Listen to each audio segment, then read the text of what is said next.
Vendredi de la 12e semaine du temps ordinaire. Que ma langue s'attache à mon palais si je perds ton souvenir. Cette affirmation qui révèle la détermination du psalmiste à témoigner de sa fidélité envers Dieu, sinon à assumer les conséquences néfastes de son infidélité, jette un véritable rayon de lumière sur la relation de l'homme à Dieu. Et qui donc est Dieu et qui est l'homme? Que peut l'homme sans Dieu? Mieux, que devient-il sans communion avec Dieu? Voilà quelques questions qui peuvent nous aider à comprendre ce à quoi nous invite la lecture de ces jours. En effet, Dieu est Dieu. Il est celui qui existe par lui-même. Il est celui par qui tout ce qui existe a été créé. L'homme, par contre, est une créature de Dieu. L'homme est un être qui ne peut mener une vraie vie que s'il reste en communion avec son Créateur. Et saint Augustin l'a si bien explicité. Quand, fort des fruits de la connexion avec Dieu et conscient des conséquences désastreuses de la désunion avec Dieu, il a dit: tu nous as fait pour toi, Seigneur, et notre cœur n'a de repos s'il ne repose en toi. Ces deux réalités si contrastantes et opposées sont celles que nous donnent à contempler les lectures de ces jours. Dans la première lecture, nous découvrons justement les tristes sorts réservés à tous ceux qui se révoltent contre Dieu et qui suivent les chemins de leur cœur, de leurs désirs, de leur liberté, de leur orgueil. Ceux qui vivent loin de Dieu. Et la vie de l'homme loin de Dieu n'a aucun sens. Elle n'est plus qu'une existence vidée de sa substance, une vie qui n'a aucune sécurité et qui ne peut rien donner de bon. Elle devient peine et misère.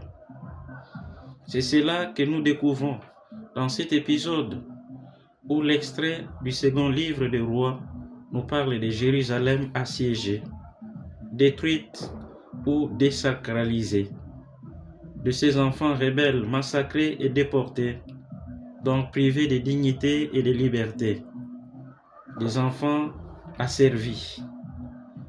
N'est-ce pas que nous expérimentons, nous aussi, de nos jours, les conséquences du refus de reconnaître Dieu comme créateur et comme référence? Qu'est-ce qui explique la déroute de la société d'alors, sinon cette prétention de vouloir construire un monde sans Dieu, et où l'homme, en vertu de sa prétendue liberté ou intelligence, que d'ailleurs il a reçu de Dieu, semble mener sa vie en dehors de cette orbite qui le connecte à Dieu.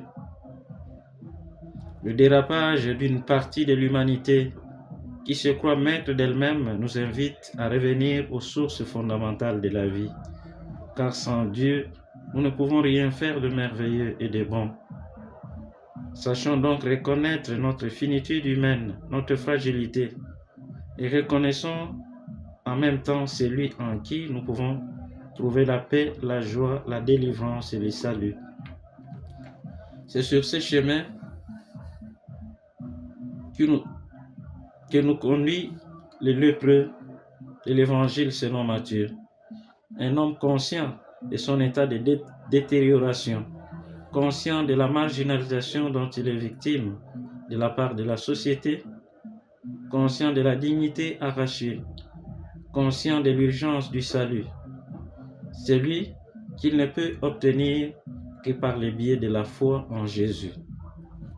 Cet homme qui est à prendre comme modèle nous invite à faire tour à tour une relecture de notre vie, un checking de notre santé spirituelle et un état des lieux de nos familles, communautés, de notre société, de nos relations interpersonnelles, pour y découvrir les différentes lèpres qui nous affectent, qui rongent notre vie, qui nous rendent indignes et qui nous marginalisent. Aujourd'hui, nos vies, nos relations, notre société sont infectées par la lèpre du péché, qui revêt plusieurs figures, péchés capitaux, structurels, véniels et j'en passe. Prenons en conscience, reconnaissons notre participation à sa prolifération dans le monde. Regrettons ou pleurons pour notre révolte, revenons à Dieu et découvrons en lui celui qui guérit, restaure la dignité perdue, concède la vraie liberté et le salut. Amen.